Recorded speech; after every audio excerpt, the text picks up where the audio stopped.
The night Emily Harrison discovered her husband was living two lives. She was 8 months pregnant, standing barefoot in his office at 3 a.m., holding a burner phone that had just received a text message that read, "Missing you, Jay. When are you coming home to us?" Us. That single word cracked the foundation of everything she had believed for 11 years. The marble floor was ice against her swollen feet. The Beverly Hills mansion, all 12,000 square feet of it, had never felt so suffocating, so silent, so full of lies she had somehow never heard breathing in the walls. Emily's hands trembled as she stared at the glowing screen, her pregnant belly pressing against the cold mahogany desk that Jonathan had imported from Italy. The desk where he signed million-dollar contracts. The desk where he kissed her forehead every morning before disappearing into a world she now realized she had never truly known. The nursery down the hall was painted soft pink. The crib was assembled. The tiny onesies were folded and waiting. And her husband had another family.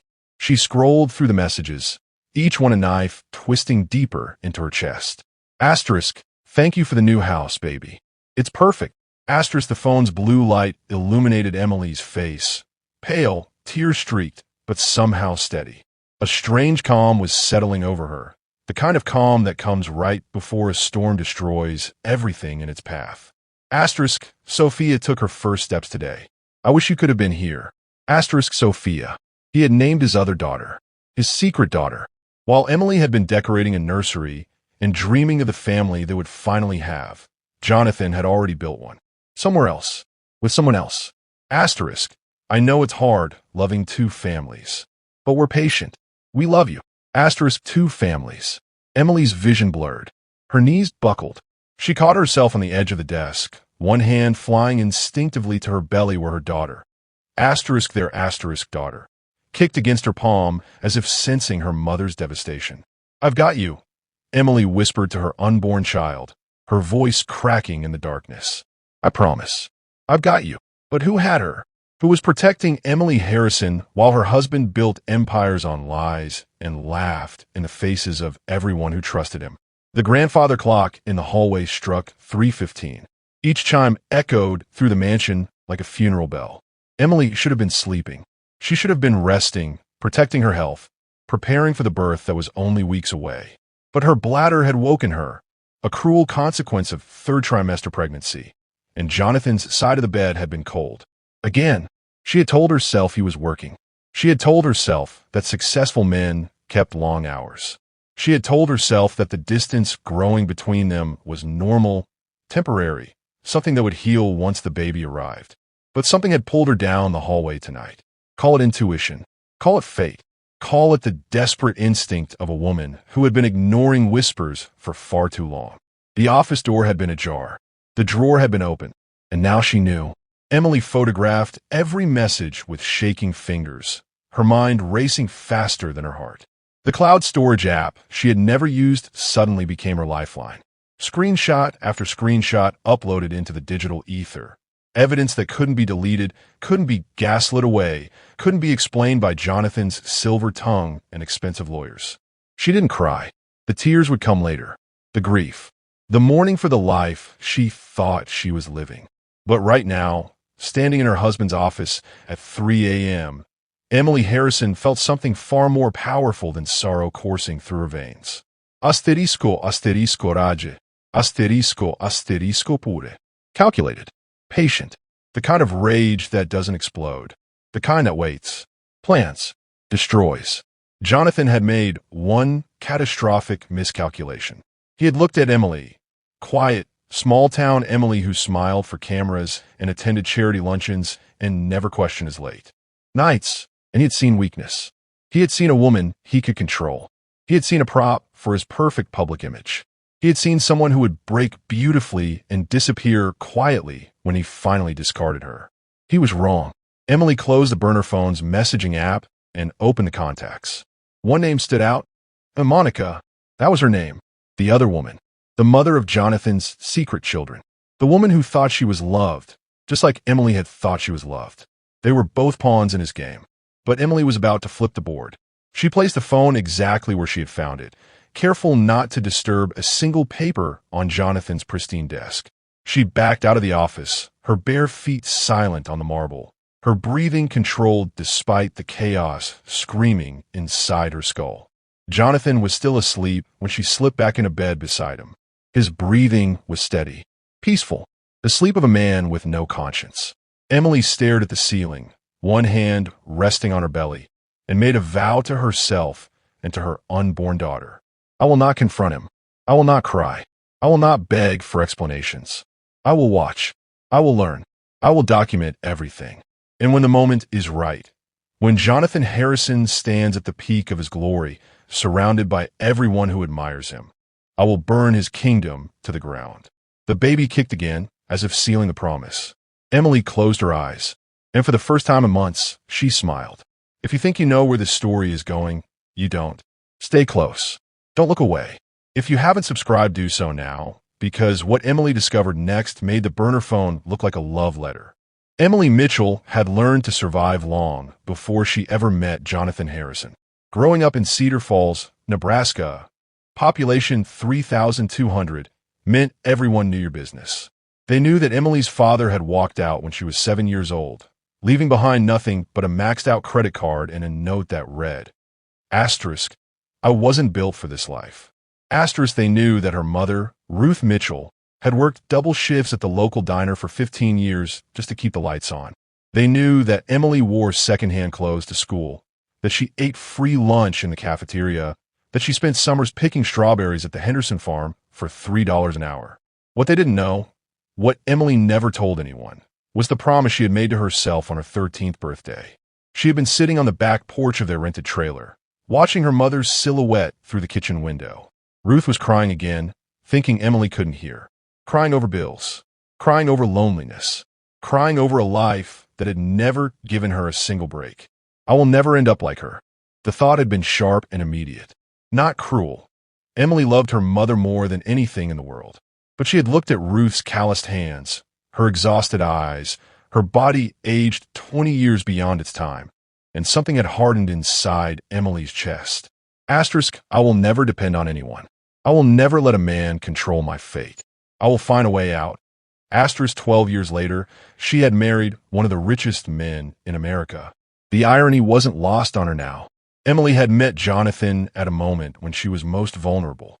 She was 23, freshly graduated from state college, drowning in student debt, and working as a receptionist at a Chicago nonprofit that paid barely enough to cover her studio apartment's rent. She had taken the job at the charity gala as a favor to her boss. Smile, hand out programs, don't draw attention.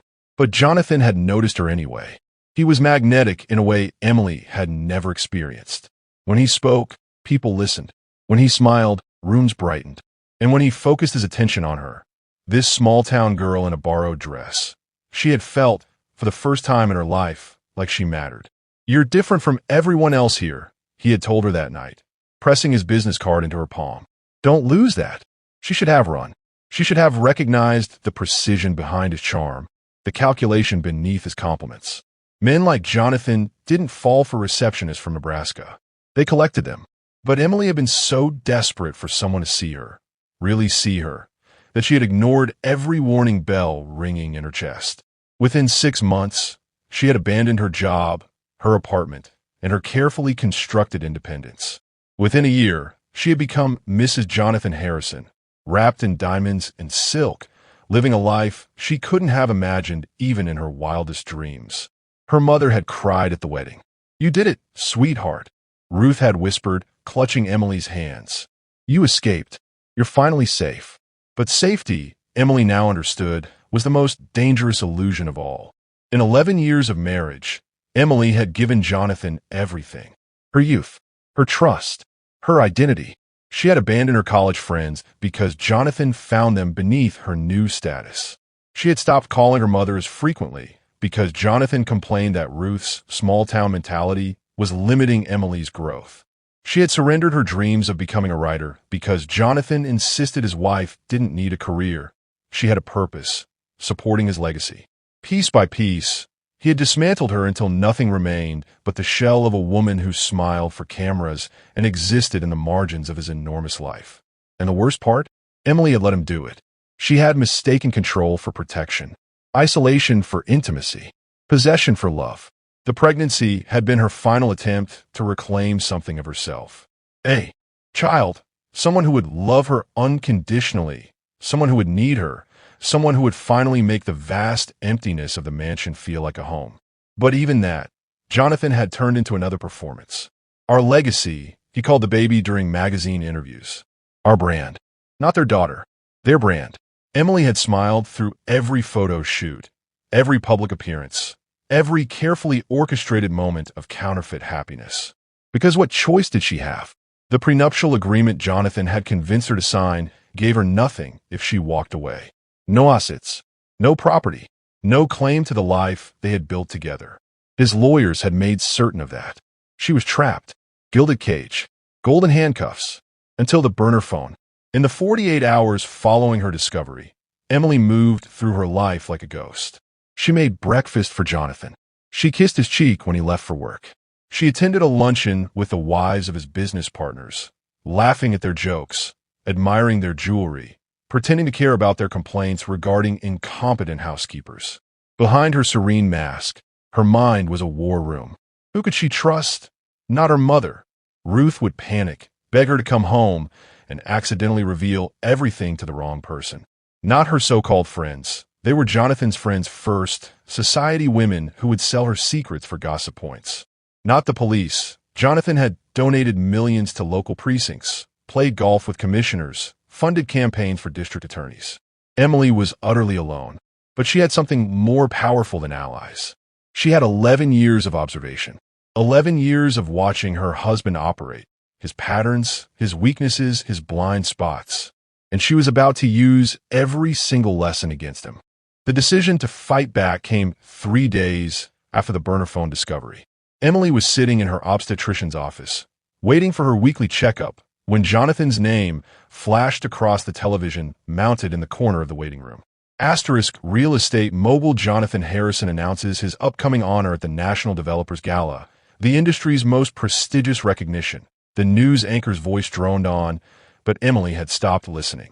Her eyes were fixed on the screen, on her husband's face, confident and charming, waving to cameras outside his downtown office building. Mr. Harrison, any comments on the Lifetime Achievement Award? Jonathan's smile was blinding. I am humbled, truly. But none of this would be possible without the support of my beautiful wife, Emily. She's the foundation of everything I've built. Foundation. The word hit Emily like a slap. She wasn't his foundation. She was his facade, his cover story, the pregnant prop that made his public image complete while he secretly funded another life, another family, another woman who believed his lies. Something shifted inside Emily at that moment. Not just anger, something colder, sharper. The gala. It was scheduled for 3 weeks from now. 3 weeks before her due date. 3 weeks of pretending, smiling, playing the perfect wife while Jonathan prepared for his crowning moment. Unless she got there first.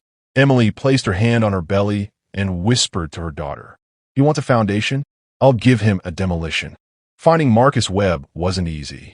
Emily had spent hours researching private investigators online, using a laptop she purchased with cash from a pawn shop 20 miles outside Beverly Hills. She couldn't use her own devices. Jonathan's tech team monitored everything, a security measure he had implemented years ago that she now understood was surveillance. Marcus Webb's name appeared on a forum for women escaping abusive marriages. The anonymous testimonials were compelling. He saved my life. Found assets my husband had hidden for years. Professional. Discreet. Doesn't judge. Former FBI. Knows how to build cases that hold up in court. Emily memorized his contact information, then deleted her browsing history and returned the laptop to the pawn shop the next day. She met him at a diner 45 miles from home, in a town where nobody knew the Harrison name. Marcus Webb was not what she expected. He was in his early 40s, with salt and pepper hair and tired eyes that suggested he had seen too much of the world's darkness. But there was kindness in those eyes, too, a steadiness that made Emily feel for the first time in days like she could breathe. "Mrs. Harrison," he stood as she approached, pulling out her chair with an old-fashioned courtesy that caught her off guard. "Thank you for reaching out. Thank you for meeting me." Emily lowered herself carefully into the seat, her pregnant belly making the simple motion complicated. I wasn't sure you'd agree. Your situation intrigued me. Marcus sat across from her, his voice low. A billionaire's wife? 8 months pregnant, contacting a PI through anonymous forums. That takes courage. Or desperation. Sometimes they're the same thing. A waitress approached. They ordered coffee, decaf for Emily, and waited until she was gone before continuing. Tell me everything, Marcus said. From the beginning. So Emily did. She told him about the burner phone, the messages, Monica Reyes, and the children in Arizona.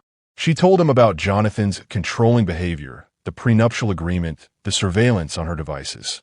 She told him about the gala, the Lifetime Achievement Award, the public adoration of a man who was rotting from the inside. Marcus listened without interruption. When she finished, he pulled a small notebook from his jacket and began writing. The affair is damaging, but not enough, he said. California is a no-fault divorce state. Infidelity won't give you leverage over the prenup or custody. Emily's heart sank. Then, what but? Marcus held up a hand. Men like your husband don't just cheat. They hide money. They cut corners. They break laws because they believe they're untouchable. He met her eyes. If I dig into his business dealings, I suspect I'll find much more than a mistress. Hope flickered in Emily's chest. What do you need from me? Access. Passwords if possible. Schedules. Anything that helps me understand his patterns. I can get you that. Marcus studied her for a long moment. There was something in his gaze, not pity, not suspicion, but something warmer. Recognition, maybe, as if he saw something in her that others had missed. Mrs. Harrison, Emily, she corrected quietly. Emily, he nodded. I've done this work for 15 years. Most clients want revenge. They want to hurt the person who hurt them. He paused. That's not what I'm hearing from you. What are you hearing? A mother protecting her child. Emily's throat tightened. Tears pressed against her eyes, but she refused to let them fall. Not here. Not yet. My daughter will not grow up in his shadow, she said, her voice steady despite the emotion crashing inside her. She will not be used as leverage, traded in custody battles, or raised by a man who sees her as a brand asset. Whatever it takes, however long it takes, I will give her a life free of his lies. Marcus closed his notebook and extended his hand across the table. Then let's get to work. Emily shook his hand. His grip was firm but gentle, and something passed between them. An unspoken alliance, a shared understanding of what it meant to fight against impossible odds. She didn't know it yet, but this man would change everything. And what he would discover in the coming weeks would make the affair look like a fairy tale. The first week of investigation felt like walking through a minefield blindfolded. Emily had never been a spy. She had never been particularly clever or cunning. For 11 years, she had been exactly what Jonathan wanted her to be. Quiet, compliant, invisible. But now, with her daughter's future hanging in the balance, she discovered abilities she never knew she possessed. It started with small things. Memorizing Jonathan's passwords by watching his fingers move across keyboards. Photographing documents when he left his briefcase unattended. Recording conversations through doors left slightly ajar. Every night, after Jonathan fell asleep, Emily would transfer her findings to the secure cloud account Marcus had created for her. Every morning, she would wake beside her husband, kiss his cheek, and pretend that her heart wasn't racing with the weight of her secrets. The performance was exhausting. But Emily was learning something important about herself. She was better at this than she had ever imagined. You're a natural, Marcus said during their second meeting, held at a different diner in a different town. They had established a rotation of locations. Never the same place twice. Never anywhere connected to Emily's normal life. Marcus was meticulous about security, and Emily was grateful for his paranoia. I don't feel natural, she admitted, stirring her decaf coffee. I feel like I'm going to have a heart attack every time he walks into a room. That's normal.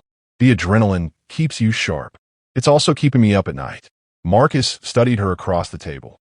The afternoon sunlight caught the gray in his hair, and Emily noticed for the first time how handsome he was.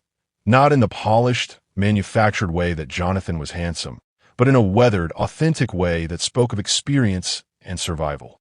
How are you sleeping? He asked, and there was genuine concern in his voice. I'm not really. The baby kicks constantly, and my mind won't stop spinning. She paused, then added quietly, and sharing a bed with him makes me want to crawl out of my skin. Marcus's jaw tightened almost imperceptibly. Has he? Has there been any indication that he suspects anything? No. He's too busy preparing for the gala. It's all he talks about. Emily laughed bitterly. His crowning achievement. The validation of his entire career. Good. Let him focus on that. The more distracted he is, the more room we have to work. Marcus pulled a folder from his bag and slid it across the table. Inside were printouts of bank statements, corporate filings, and property records. Documents that would have meant nothing to Emily a month ago, but now read like a roadmap of her husband's deception. I've been tracing the shell companies, Marcus explained, pointing to a highlighted name. Horizon Properties LLC, the company that owns Monica Reyes's house, is just the tip of the iceberg. It's connected to 6 other LLCs, all registered in Delaware, where corporate privacy laws are strongest. Emily frowned at the tangled web of names and numbers. What does that mean? It means your husband is hiding assets. Significant assets. The money flowing through these companies doesn't match his reported income or his known investments. How significant? Marcus met her eyes. At least $40 million that I've found so far. Possibly more. Emily's breath caught. $40 million.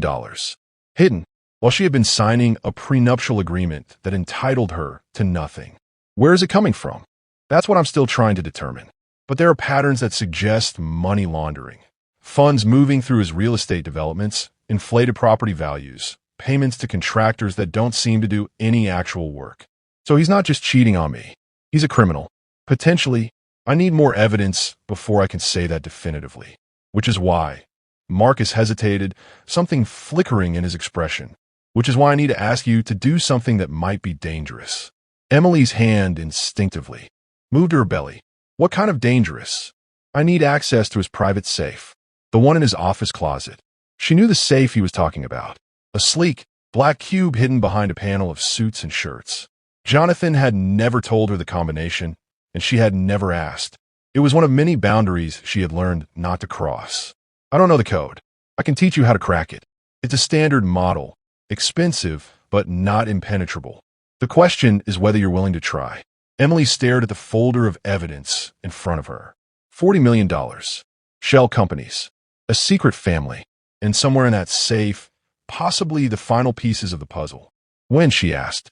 Marcus's eyes softened with something that looked almost like admiration. Tomorrow night.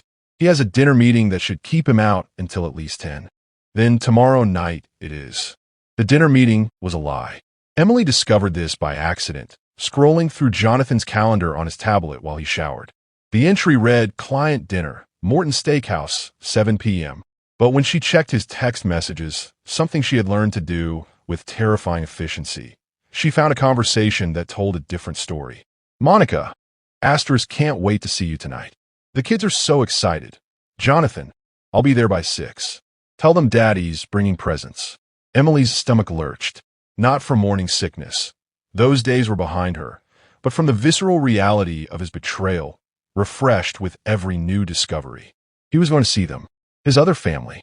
While Emily sat in their empty mansion and pretended not to know, she replaced the tablet exactly where she'd found it and retreated to the nursery, where she spent an hour folding and refolding baby clothes, her hands shaking with rage she couldn't afford to show. Use it, she told herself. Asterisk channel it. Every lie he tells is another nail in his coffin.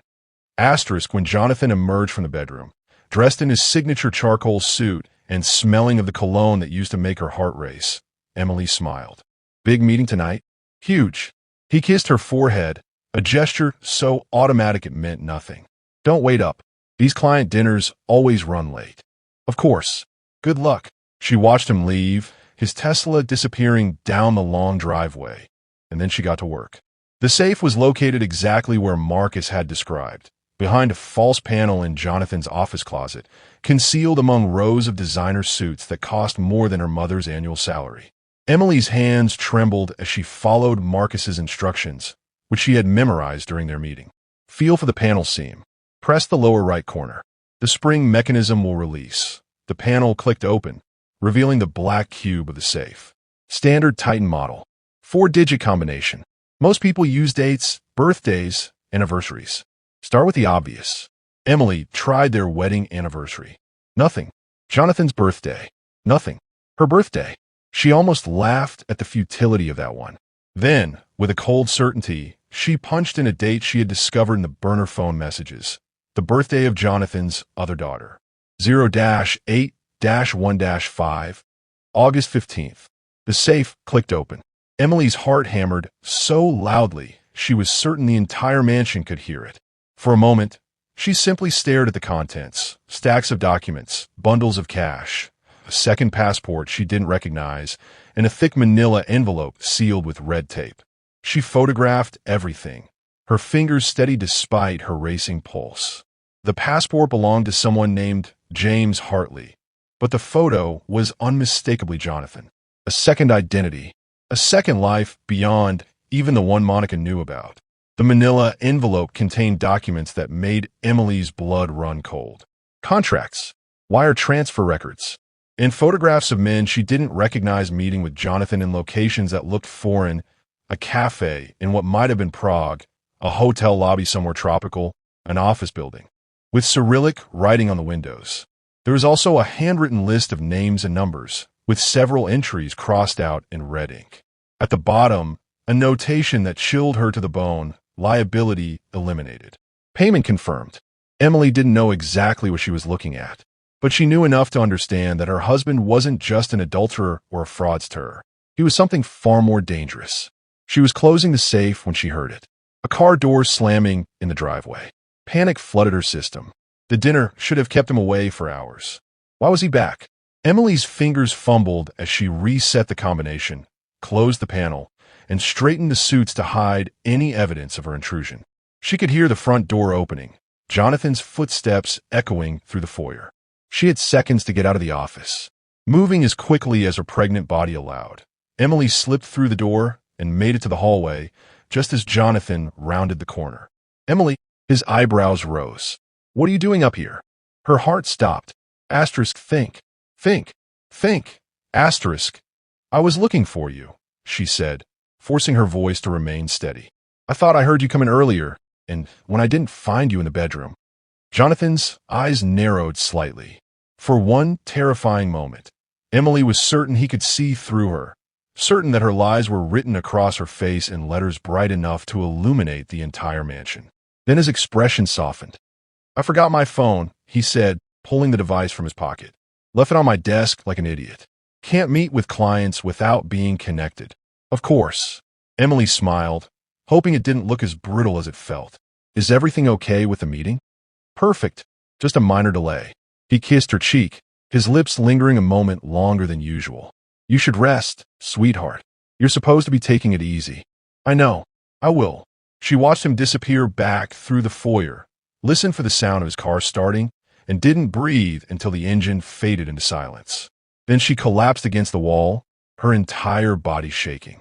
She had almost been caught. 30 seconds later, and everything would have been over. You did beautifully, Marcus said the next day, reviewing the photograph she had transmitted overnight. They were meeting in a parking garage this time, a location Marcus had chosen for its security cameras that he could access and its multiple exits in case they needed to leave quickly. Almost got caught, Emily corrected, still shaken by the memory. But you didn't. That's what matters. Marcus zoomed in on the photograph of the second passport. James Hartley. I'll run this identity and see what comes up. What about those documents? The ones with the foreign photographs and the list. Marcus's expression grew grave. He had been studying those images for hours, she knew, and the concern in his eyes told her everything. I'm not going to lie to you, Emily. What you found suggests your husband is involved in something much bigger than fraud or tax evasion. What do you mean? I mean international connections.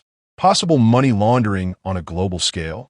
And that notation, liability eliminated, it could mean a lot of things, but none of them are good. Emily's hand found her belly again, a reflexive gesture of protection that had become as natural as breathing. Are we in danger? Is my daughter in danger? Marcus reached across the console of her parked car and placed his hand over hers.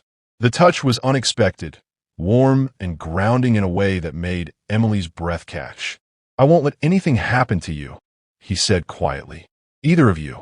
Their eyes met, and something passed between them, something that had nothing to do with investigations or evidence or legal strategies.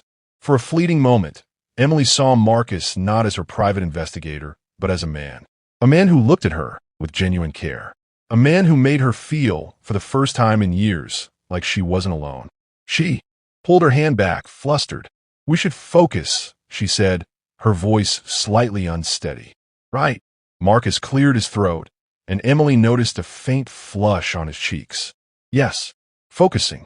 The awkward moment passed, but the warmth of his touch lingered on Emily's skin long after she drove away. The days that followed were a delicate dance of deception. Emily continued playing the role of devoted wife, while secretly feeding information to Marcus. She smiled through dinner parties, endured Jonathan's hollow affections, and counted down the days until the gala, the moment when everything would finally be exposed. But Jonathan was changing. At first, the differences were subtle. He came home earlier than usual. He asked about her day with what seemed like genuine interest. He even accompanied her to a doctor's appointment, something he hadn't done in months. "I've been thinking," he said one evening, surprising her in the nursery where she was arranging stuffed animals. "After the baby comes, maybe we should take a vacation. Just the three of us. Somewhere quiet." Emily turned to face him, masking her suspicion with a smile. "That sounds wonderful. I know I've been distant lately. The business, the gala, all of it. It's consumed me." He stepped closer, taking her hands in his. "But you're my priority, Emily. You and our daughter. I want you to know that." His eyes were so sincere, so convincingly tender, that for one dangerous moment, Emily almost believed him. Almost. Then she remembered the burner phone. Monica, Sophia, and Lucas. The second passport. The eliminated liabilities. "I know," she said softly.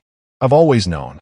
Jonathan pulled her into an embrace, and Emily closed her eyes, forcing herself to relax against his chest. 2 more weeks, she told herself. 2 more weeks of this, and it will all be over. The red herring came 8 days before the gala.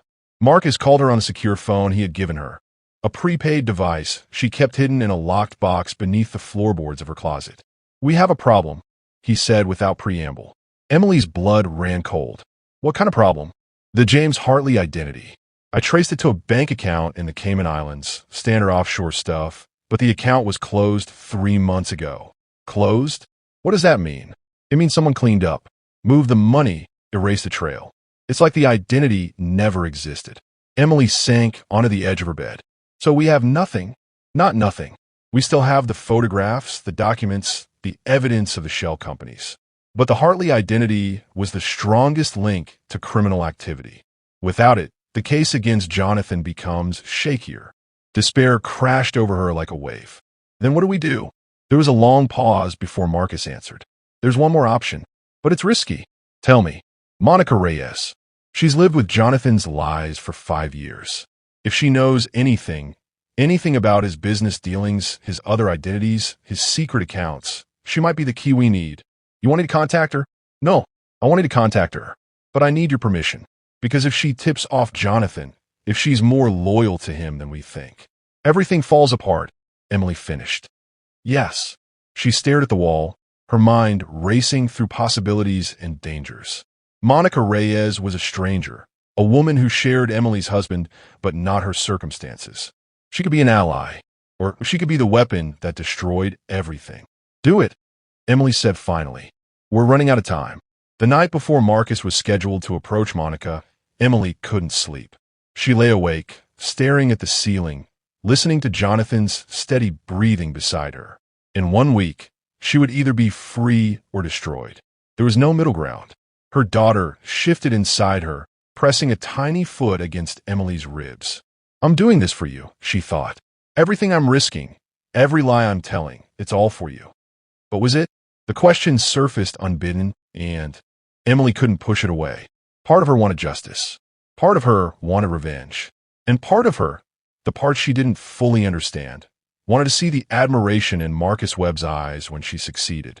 She thought about his hand on hers in the parking garage, the warmth of his voice when he promised to protect her, the way he looked at her like she was something remarkable, not a prop or a possession, but a person worth knowing.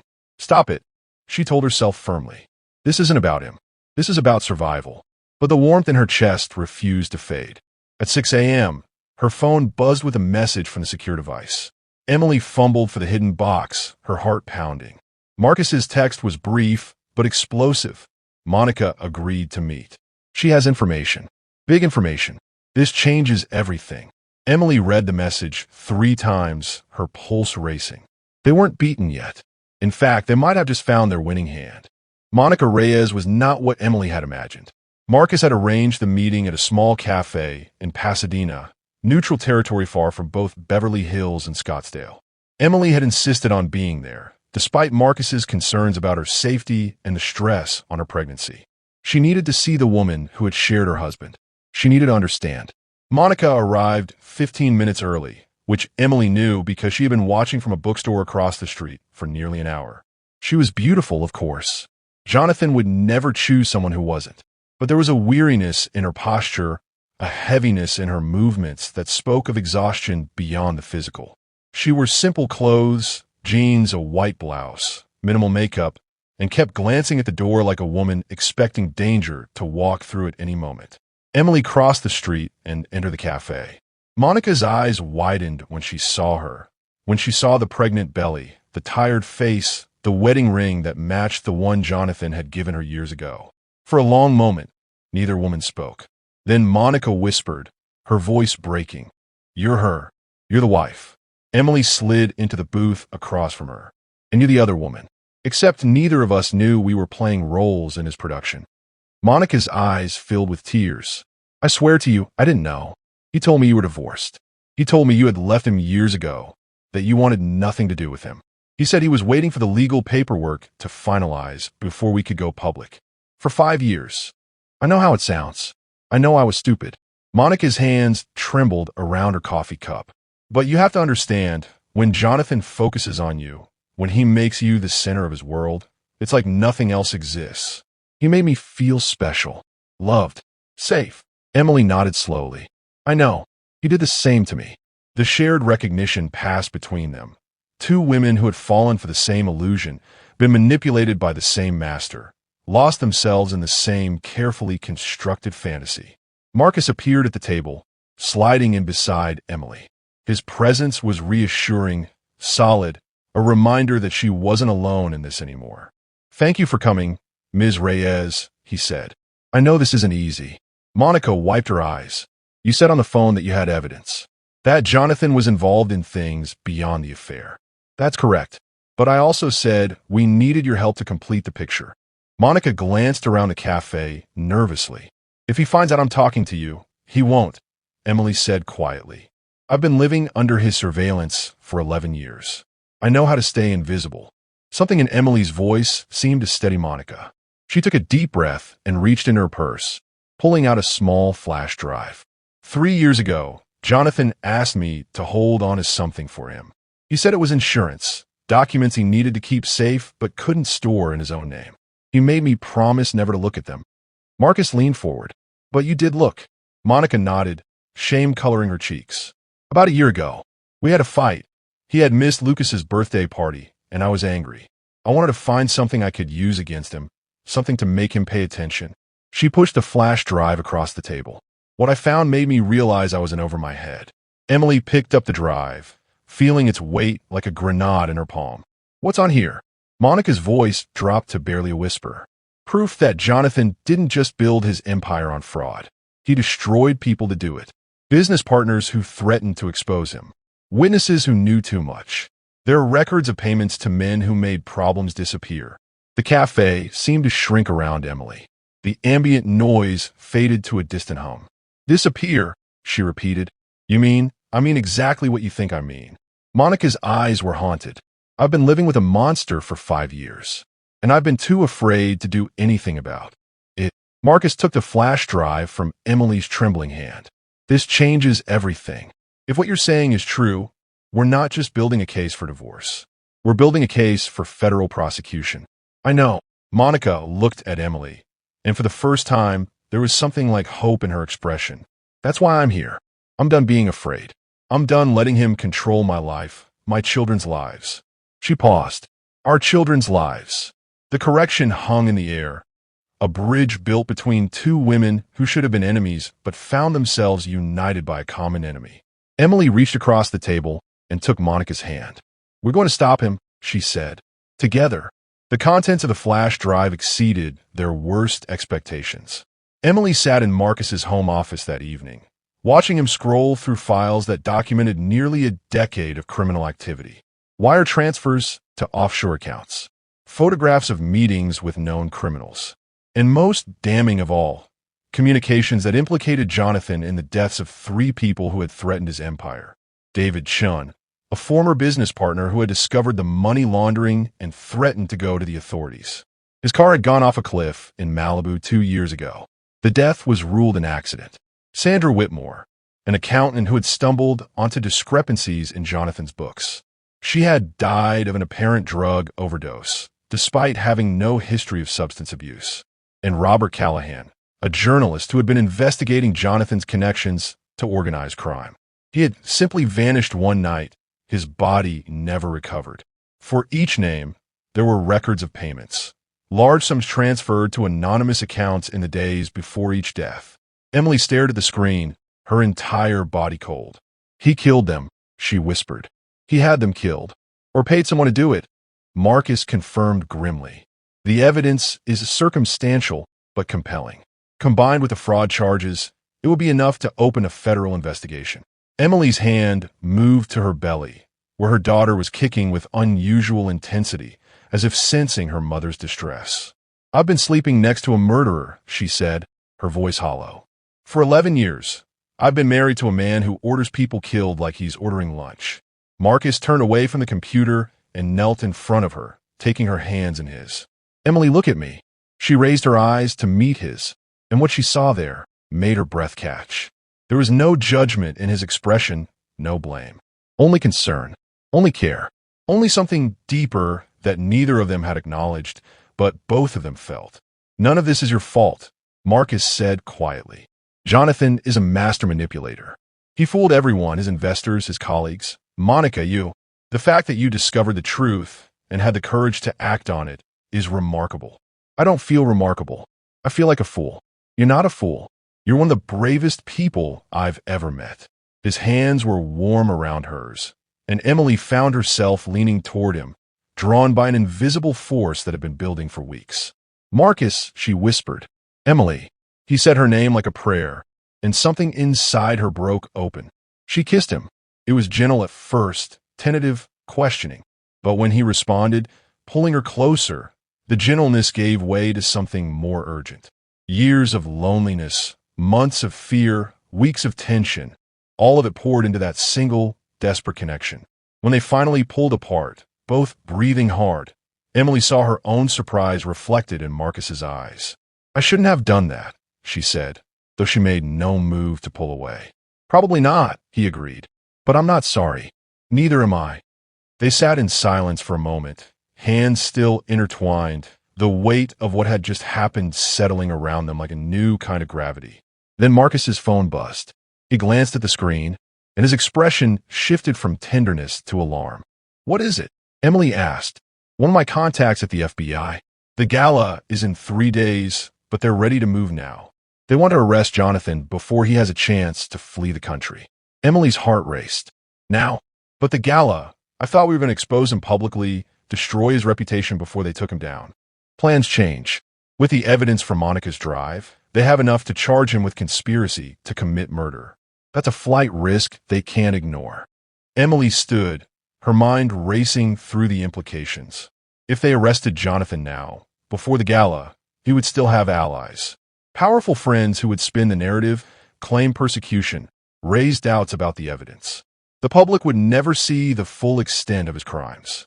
But if they waited for the gala, if they exposed everything in front of 1,500 witnesses, with cameras rolling and journalists watching, there would be no narrative left to spin. 3 days, she said. "Tell them to give me 3 days. Emily, the risk, I know the risk." She turned to face him, and Marcus saw something in her eyes that he had never seen before. A fierce, unshakable determination that transformed her from a victim into a warrior. "I've been invisible for 11 years. A prop, a decoration. If Jonathan Harrison is going to fall, I want to be the one who pushes him. I want him to look into my eyes and know that the woman he underestimated is the one who destroyed him. Marcus studied her for a long moment. Then he nodded. 3 days, he said. I'll hold them off. But Emily, if anything goes wrong, if you feel unsafe for even a moment, you call me. Promise. I promise. He pulled her into an embrace, and Emily rested her head against his chest, listening to the steady rhythm of his heartbeat. For the first time in months, she felt something beyond fear. She felt ready. The next 3 days were a masterclass in deception. Emily smiled through breakfast with Jonathan. She accompanied him to a pre-gala press conference, standing dutifully by his side as he answered questions about his Lifetime Achievement Award. She attended a final fitting for the custom maternity gown she would wear to the ceremony, deep crimson, the color of blood and fire.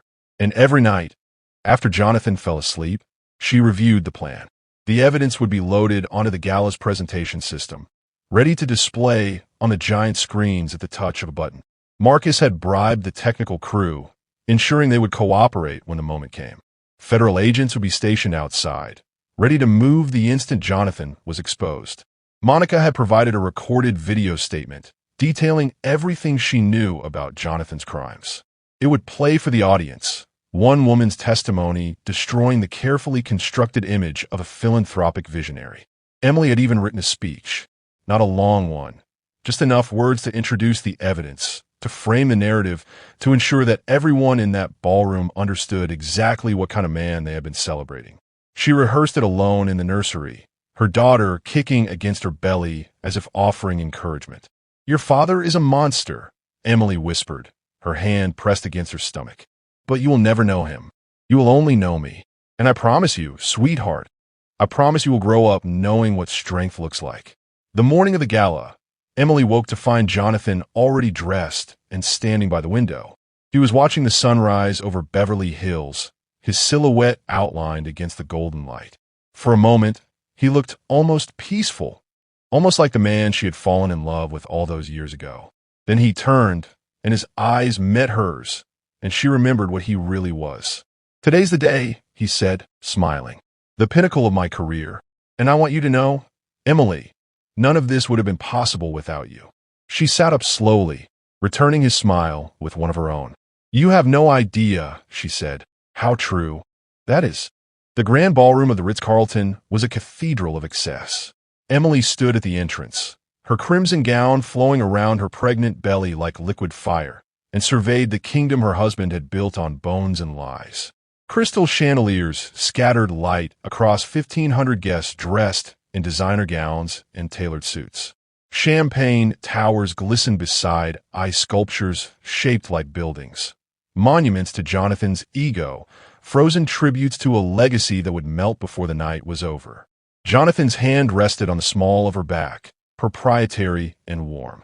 You look stunning, he murmured, guiding her into the room. Every man here is jealous of me.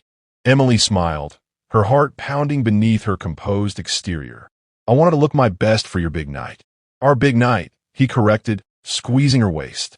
This is as much yours as it is mine. The irony of his words was almost unbearable. She scanned the room, searching for Marcus among the sea of faces. He was supposed to be positioned near the technical booth, coordinating with the team that would broadcast the evidence. But she couldn't find him.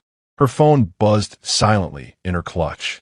She waited until Jonathan was distracted by a senator's handshake before checking the message. It was from Marcus. Problem. Jonathan's security found the video files. Had to abort upload. Working on backup plan. Stay calm. Trust me. The floor seemed to tilt beneath Emily's feet. The evidence was gone. The plan was destroyed. Everything she had worked for, risked for, sacrificed for, all of it was unraveling before the night had even begun. She forced herself to breathe. In, out, in, out. She could not fall apart now. Not here, surrounded by Jonathan's allies, trapped in his spotlight with no escape route. But what could she do? Without the video evidence, without Monica's testimony displayed on those giant screens, she had nothing. Just accusations. Just claims that Jonathan's army of lawyers would demolish before she could finish speaking. She was going to lose. The realization crashed over her like a wave, cold and suffocating. She had come so close, fought so hard, and now was slipping away.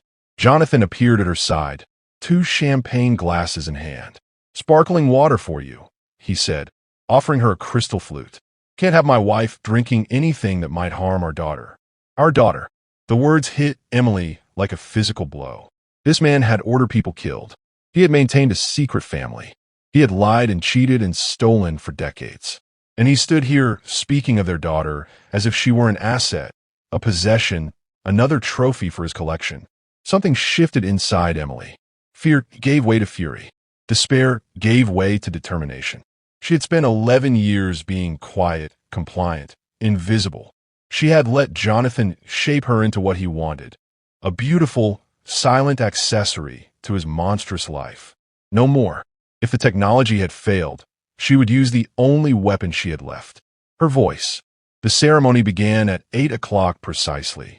Emily sat at the head table, directly beside the stage, watching Jonathan accept handshakes and compliments from the parade of admirers who approached their table. Senators, CEOs, celebrities, each one eager to bask in the glow of his manufactured greatness. The MC took the microphone with practiced enthusiasm.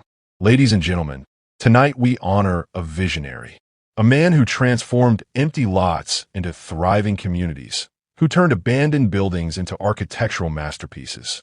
Please welcome our Lifetime Achievement honoree, Jonathan Harrison." The applause was thunderous. Jonathan strode onto the stage like a king claiming his throne, his smile radiant, his confidence absolute. He accepted the crystal trophy, turning it so the light caught its edges and scattered rainbows across the room. "Thank you," he said, his voice warm and humble. "This award means more than I can express. But I must be honest, I didn't build this empire alone." He turned to look at Emily, his eyes glistening with rehearsed emotion. "My wife, Emily, is the foundation upon which everything stands. She has believed in me, supported me, and sacrificed more than anyone knows. Emily, my love, please stand up." The spotlight swung toward her. 1,500 faces turned in her direction. Emily rose slowly, her pregnant belly prominent beneath her crimson gown. She felt the weight of every eye in the room, the pressure of expectation she had carried for 11 years. And then she started walking, not toward her seat, toward the stage. Jonathan's smile flickered, confusion crossing his features. "Emily, sweetheart, what are you? I'd like to say a few words," she said, her voice cutting through the room like a blade. She climbed the steps to the stage, her heels clicking against the polished wood, her heart pounding so hard she could feel it in her throat. Jonathan's expression shifted from confusion to alarm. He grabbed her arm, his fingers digging into her flesh with a pressure that would leave bruises. "What do you think you're doing?" he hissed under his breath. Emily looked at him, really looked at him, for the first time without fear. "I'm telling the truth," she said quietly. "Something you've never done." She pulled her arm free and took the microphone from his frozen hand. The ballroom fell silent. "Good evening," Emily said, her voice steady despite the terror coursing through her veins. "My name is Emily Harrison, and for 11 years, I believed I was living a fairy tale." She paused, letting the words settle over the crowd like a shroud. "I was wrong." A murmur rippled through the audience. Phones appeared, recording. Journalists leaned forward. "The man you're honoring tonight is not who he claims to be. Jonathan Harrison has spent decades building an empire on fraud, manipulation, and destruction. He has laundered millions through shell companies. He has evaded taxes, bribed officials, and stolen from his partners." Jonathan stepped toward her, his face white with rage. "Emily, you don't know what you're saying. You're confused, hormonal." "I am not confused," Emily interrupted, her voice rising. "I am awake. For the first time in 11 years, I am finally awake." She turned back to the crowd. But the fraud is not the worst of it. 3 people who threatened to expose Jonathan's crimes are dead. David Chun, Sandra Whitmore, Robert Callahan. Each of them died under suspicious circumstances, and each death was preceded by large payments from Jonathan's hidden accounts. Gasps erupted across the ballroom. The murmur became a roar. "And if that weren't enough," Emily continued, her voice breaking now, the emotion she had suppressed for months finally cracking through, "my husband has been maintaining a secret family in Arizona. A woman named Monica Reyes. 2 children, a daughter named Sophia, and a son named Lucas. For 5 years, he has lied to all of us. The room exploded into chaos. Guests were standing, shouting, pushing toward the stage. Security guards converged from all directions. Cameras flashed like lightning in a storm. Jonathan lunged for Emily, his face twisted with hatred. "You stupid, ungrateful." But before he could reach her, 3 men in dark suits materialized from the crowd and intercepted him. "Jonathan Harrison," one of them announced, flashing a badge. "I'm Special Agent Torres with the FBI. You're under arrest for money laundering, wire fraud, tax evasion, and conspiracy to commit murder." Jonathan struggled against their grip, his composure finally shattered. "Get off me. Do you know who I am? I own this city. I own everyone in this room." "Not anymore, sir," Agent Torres replied calmly, snapping handcuffs around his wrists. As they dragged him toward the exit, Jonathan twisted to look back at Emily, his eyes burning with hatred. "This isn't over," he screamed. "I'll destroy you. I'll take everything. I'll take the baby." Emily walked to the edge of the stage and met his gaze with absolute calm. "The only thing you'll be taking, Jonathan, is a prison cell. For the rest of your life." She watched them pull him through the doors, his screams fading into silence. And then, alone on the stage, surrounded by chaos and cameras and the rubble of her husband's empire, Emily Harrison allowed herself to breathe. The aftermath unfolded like a dream. Journalists swarmed her with questions she couldn't answer. Lawyers appeared with documents she couldn't read. Federal agents took her statement, while medics checked her blood pressure and warned about the stress on her pregnancy. Through it all, one face remained constant. Marcus found her in a quiet corner of the hotel lobby, away from the cameras and the chaos. Without a word, he pulled her into his arms and held her while she finally broke. The tears came in waves, 11 years of pain, fear, and loneliness pouring out of her in a flood she couldn't control. "I didn't think I could do it," she whispered against his chest. "When the plan fell apart, I thought it was over. But you did it anyway." Marcus pulled back to look at her, his eyes shining with admiration. "You stood up in front of 1,500 people and tore down a monster with nothing but the truth. Do you understand how extraordinary that is?" Emily shook her head, exhausted beyond words. "I understand that I want to go home," she said. "Except I don't have a home anymore." Marcus took her face in his hands, gentle and firm. "Yes, you do," he said. "Wherever you want it to be. And you won't be alone." He kissed her then, soft and tender, a promise of something new waiting on the other side of all this darkness. 3 weeks later, Emily's daughter was born. She named her Hope. It seemed fitting for a child who represented everything Emily had fought for. A future free from lies, manipulation, and the shadow of a man who believed he could own the world. The courts awarded Emily the Beverly Hills mansion, along with 60% of all marital assets not seized by the federal government. Jonathan's hidden accounts added another $14 million to her settlement. She sold the mansion immediately. She never wanted to sleep in those halls again. Instead, she bought a farmhouse in Vermont, far from the cameras, the scandals, and the ghosts of her old life. The property had rolling hills, a vegetable garden, and a wraparound porch where she could watch the sunset with her daughter in her arms. Monica Reyes received a portion of the settlement too. Emily had insisted on it. They weren't enemies. They were survivors, and their children deserved security, regardless of who their father had been. Jonathan received a sentence of 47 years in federal prison. He would die behind bars, stripped of the power and prestige he had valued more than human life. Emily didn't attend the sentencing. She didn't need to. She was too busy building something new. 1 year later, on a warm summer evening, Emily sat on her Vermont porch watching Hope take her first wobbly steps across the grass. Marcus was beside her, his hand intertwined with hers. They had taken things slowly, rebuilding trust, learning each other, allowing love to grow from the ashes of everything Emily had survived. He had moved to Vermont 6 months ago, opening a small private investigation firm in town while Emily worked on the memoir she had always dreamed of writing. "What are you thinking about?" Marcus asked, watching Hope tumble into a pile of dandelions and giggle with delight. Emily smiled, feeling a peace she had never known was possible. "I'm thinking about how far I've come," she said, "and how grateful I am that I didn't give up when everything seemed lost." Marcus kissed her temple. You were never going to give up.